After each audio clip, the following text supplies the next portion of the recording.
Hi guys, I have a very special guest for you today. I spent a couple hours talking to my friend and fellow analyst Miguel Class about the clinch in MMA. We go over the history of the clinch's development, what makes it unique as a phase in fighting compared to striking and grappling, as well as talking about a lot of the most elite clinch fighters in MMA and looking at how they do things and how it works. Miguel Class, if you haven't heard of him, uh, super great follow on Twitter and Patreon. I'd highly recommend checking him out at patreon.com/Miguel Class. He's very into sumo and does a lot of great breakdowns on sumo wrestling, as well as other combat sports. Now, without further ado, let's get started. No fancy introduction.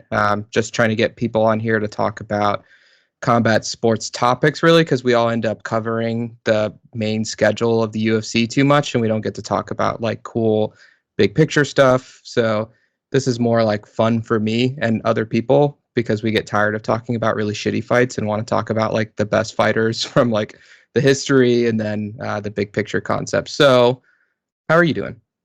I'm doing great. Thanks a lot, Miguel. How was your New Year's? It was, well, my whole holiday break, so I was off from like Christmas Eve till New Year's till today. I just get that off every year, but just like driving around all over the place in Ohio to see people. So it was like fun and like cool and stuff, but I'm just like so tired of being in the car. I think we drove like 16 hours total across Oh, wow. 5 days after Christmas or something. Yeah, I feel you there. My family lives really close by, so they just like took a 10-minute bus over to our place. But on New Year's Eve, I went to I have a mutual friend, a friend of a friend who throws like a parkour party every year for New Year's. What It's is that? What is a parkour party? he gets a big group of people who've never done parkour before and shoves them in a parkour gym and just like shouts out instructions and prays nobody gets injured. Somebody Yeah, always gets injured.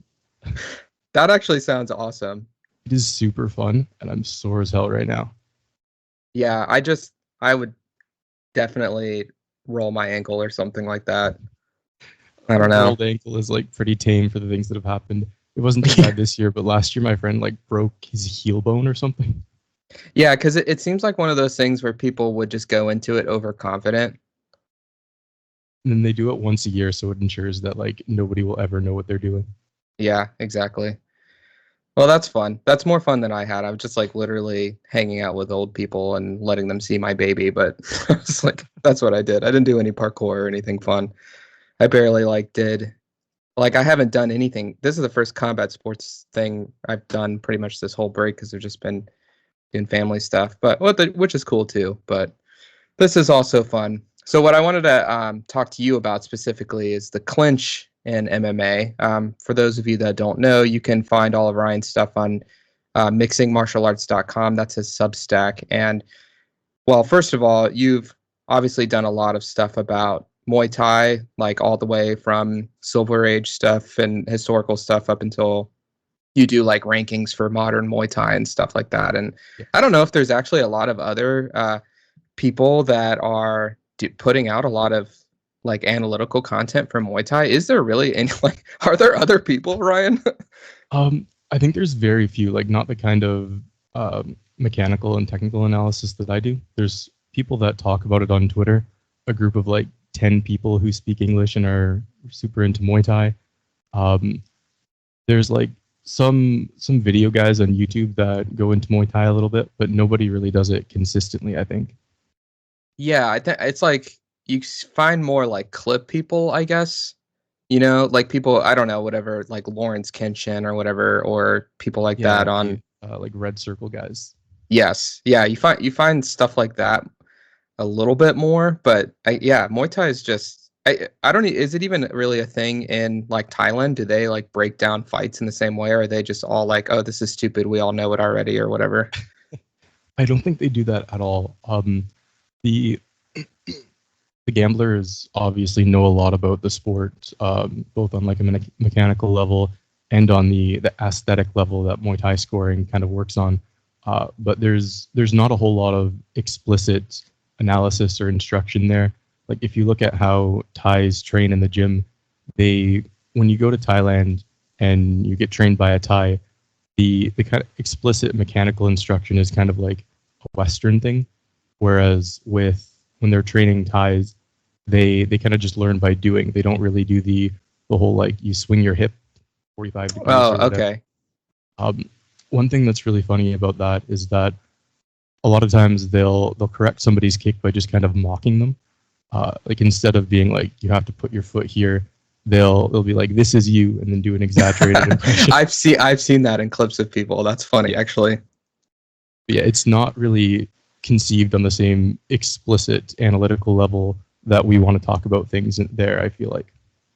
That's interesting. I feel like there's that obviously requires a lot of like institutional knowledge. Like you just have to have guys that are like have fought hundreds of times so they know it all really, really well. And so they can do that. I feel like MMA sometimes, from what I can tell and like training and stuff, there's probably some mentality coming from Muay Thai, at least in the striking department. Like you see a lot of the way that they train and spar and stuff is like they don't get the Thai sparring I like conceptually, but they try and do it in like similar. It's not like boxing sparring. Like I talked about this or with Connor kind of last time we were talking about systematic defense in the way that like boxing sparring is so different from MMA sparring because it's like Yeah. the whole focus of the gym, like it's for top level boxers will be on like one sparring session when everybody's standing around and it's you're in the ring and it's not, it's like totally different. So I wonder if like MMA takes some of its stuff from Muay Thai gyms or just, if there's some crossover there and it's like less of the culture or less of the design of a boxing gym. Probably, and we said too last time that because MMA had so much like of a antithetical relationship with boxing in its early ages where they just like were like, oh no, like boxing sucks and is dying. And so they didn't like want to learn from boxers. That could be part of it too. Yeah, I think there is a big gap between like the way boxing does things and the way MMA does things. I don't know if they're influenced so much by Muay Thai though. I think there's a couple striking trainers in Muay Thai gyms or in MMA gyms that will do pad work in kind of like the Muay Thai way.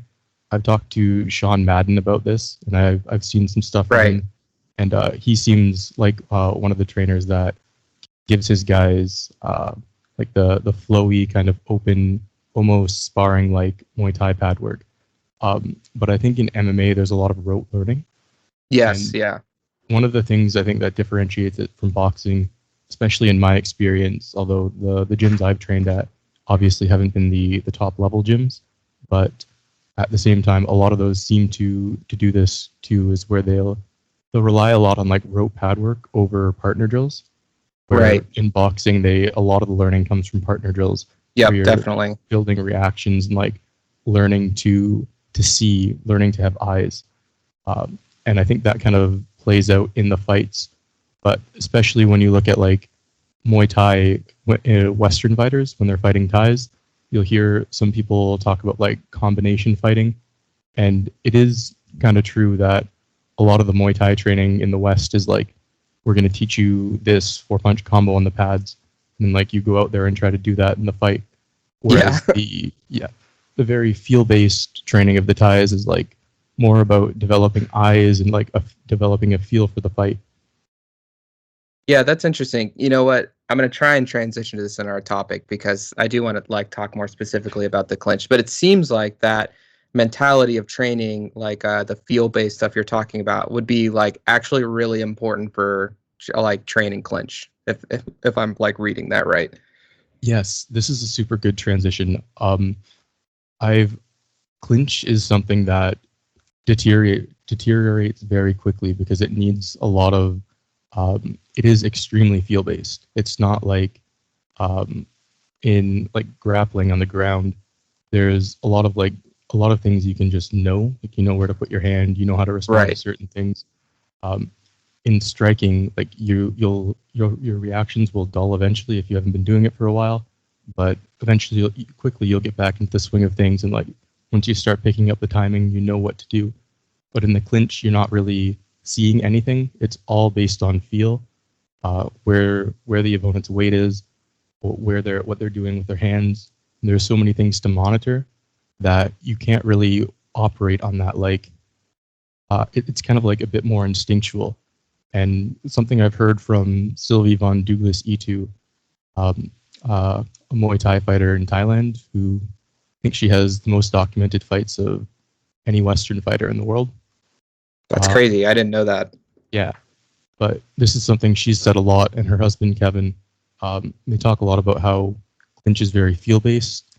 One example they give is Yodvicha Porbunsit, one of the famous clinchers of the mid 2000s, and he, after his dominance in Muay Thai, he kind of stepped away from it for a bit. He went into training on his own, opened his own gym, and wasn't really doing a lot of clinch sparring. Wasn't really being pushed by like having a head coach in his gym, and his clinch fell off very quickly. Nowadays, yeah, that's he's interesting. like kind of a boxer with elbows. Yeah, that's actually. I wonder if that too is like part of the why it's taken some time for the clinch to develop in MMA, because they don't have the same training environment as Muay Thai, and then it seems like even from guys like I've seen, we could probably start with him as an example, but Randy Couture is somebody that you would think from his Greco-Roman wrestling background. He did freestyle too, but just from that background, you would think like, well, he should be able to like get the concepts pretty quickly in terms of clinch fight, like adding strikes into his clinching positions and things like that. And it just was like not the case. Like it basically took him lots of years of cage time to really get to the point to where he had like somewhat of a cohesive clinch game. And he really didn't, like, people think about like they remember the fight with Gonzaga or something like that. And it's like he really only had that level of like it's not really like systematized, but it's more of a feel thing. He only had that level of like kind of mixing phases and making it work together in like a couple fights at the end of his career before he also got too old.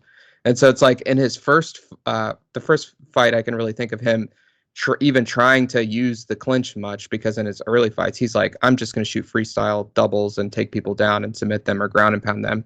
Is against his first fight with Vitor Belfort. And he's just like, realizes like in the fight he can just grab collar ties and over ties, and then he's just kind of trying to wind up with like huge uppercuts, almost like you would think of somebody like in a bar fight or something like that. Like obviously he has better control than like your average dude in the bar would, but like he has no understanding of like the mechanics of how to land with power, like when you have a collar tie or in the clinch. And he doesn't like have an understanding of the position. He doesn't know how to use elbows. Like he doesn't have any clinch entries either. It's just like he's just like figuring it out in there. Yeah, for sure. Back then, in the early days of MMA, there was, I think, really nowhere that fighters could go to get like a great idea of how to operate in the clinch on a striking level the way they do now. The best they had was like you mentioned, Greco guys trying to figure out how to put things together. And it's interesting that a lot of the foremost clinchers back then were Greco guys, and that seems to have kind of fallen off a little bit. You had Matt Linland, Randy Couture, Dan Henderson.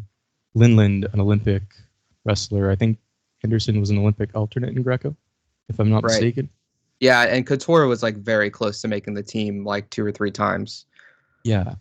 And yeah, so a lot of what they were doing was kind of mirroring that Greco stuff in MMA. And there was a lot of talk about how Greco is like maybe the best base for MMA because you get all the clinching. And that's kind of fallen off a little bit. But Couture is the one out of all of those guys that I think kind of took the next step and like was able to grow with the sport and kind of develop onto the basic Greco meta a little bit. You mentioned the later in his career, like against Gonzaga and Tim Sylvia in those fights. By that point, I think he had quite a logical and pretty innovative clinch process. A lot of the mechanics of the striking was pretty wonky, as you mentioned. I'm watching the Vitor Belfort fight in the background right now, and like the way he's throwing elbows, he's just kind of like winding up, drawing his elbow back and like, trying to smash it in. Yeah. But he was really good at using punches and transitions by the end.